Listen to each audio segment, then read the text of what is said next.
Hi everyone, this is Shachi and you are watching sysadmin. Today we are going to configure SSH server and see the different ways to transfer file between host on Linux using with SFTP and SCP. First we need to install the SSH server. That command would be sudo apt-get install OpenSSH-server. To configure your server to allow incoming SSH connection, we can use the following command sudo space ufw space allow SSH. This will create firewall rule and that will allow all connection on port 22. Once the installation is complete, the SSH service will start automatically. We can verify with help of following command sudo space systemctl space status space SSH. You should see something like this. Now that SSH is installed and running on your Linux system, now we can connect from SSH from any remote machine. Linux and macOS system have SSH clients installed by default. If you want to connect from a Windows machine, then you can use any third-party software like PuTTY or any other software.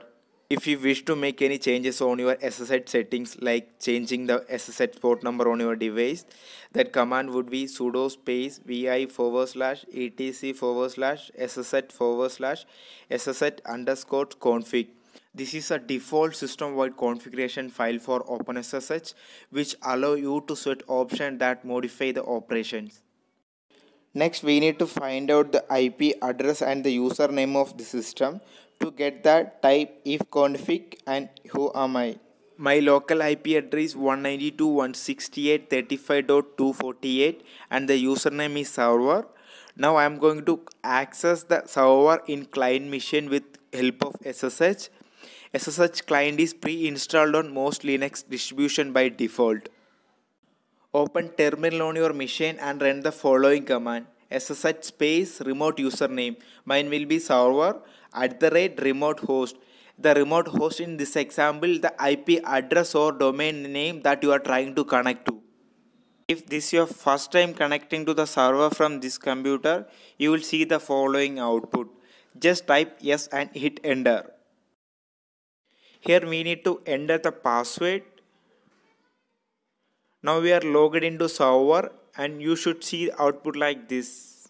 SSH by default runs on port 22. If you set any other port on SSH, you can connect with following method. SSH space user @IP address space -p space port number. Next, we are going to set up SSH keys on our local device and use the generated pair of keys for connecting to a remote server.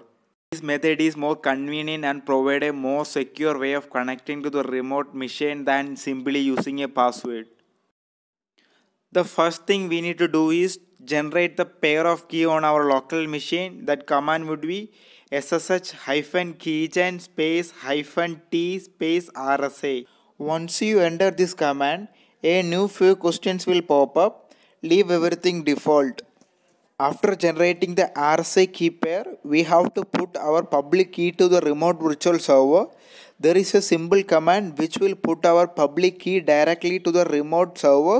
That command would be SSH-copy-id space username. Mine will be server @IP address. Here we must enter the password of remote server user. You will be greeted with another message as the new public key has been added to remote server. Now every time you log in into a remote server, you won't be prompted for a password. Next, we are going to see how to transfer file using SFTP. If you can connect to the machine using SSH, then you have completed all of the SFTP necessary requirements. We can test SFTP access with the following command. SFTP space username.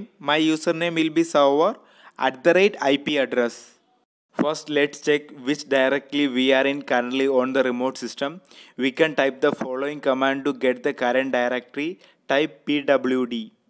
The command lpw used to check the local present working directory, whereas pw command used to check remote working directory. Listing files and directory in local as well as remote system. Type ls to see remote machine data and type lls to see local machine data. Let me create one directory in my local machine. That command will be lmkdir space the directory name. To get to another directory in remote machine, we can type cd space directory name. Let me run the pw command and you can see the difference from the last. Next, I'm going to download file from the remote machine. Before heading to download, let's check the file name in remote machine and confirm the local directory path. To download data from remote, that command would be get space type your file name. Once the download is complete, we can find out that file name in the user home directory of our local machine. To download a whole directory called server to client from the remote machine to local machine, use the get command with -r flag as follows. Then check in the current working directory on the local host if the directory was downloaded with all the contents in it. To download more than one file from SMTP server, use the mget command. If we need to copy multiple files from a location instead of copying the complete folder, this command will be very helpful. Type mget space file names or type mget space // It will download all the files inside the current remote directory.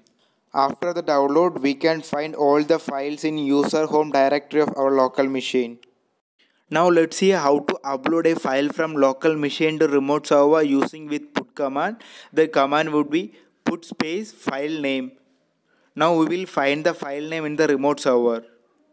To upload a whole directory called client to server from the local machine to remote machine, use the put command with -r flag as follows. Once the upload is complete, we can see all the files in the user home directory of remote server.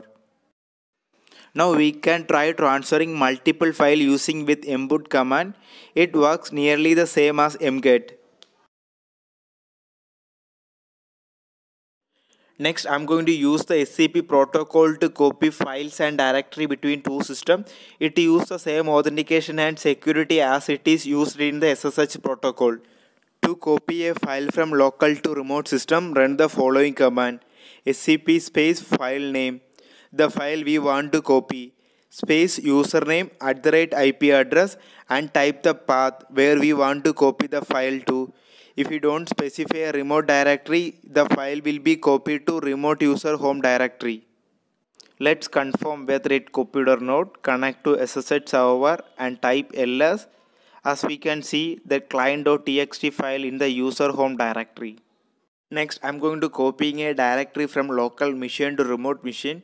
That command would be scp space -r, the local directory path, the directory we want to copy to server, space username @IP address, remote directory where we want to copy the directory. Let's connect to SSH and see the directory is copied or not. Next, we are going to copy a directory from remote to local system. Use the remote location as source and local location as the destination. That command will be scp space -r space username @IP address remote directory path space local directory path. Next, copy a file from remote to local machine. For that, run the following command: scp space username @IP address remote path of your file space local path where we want to copy the file. I hope this video will be helpful for you, and thanks for watching.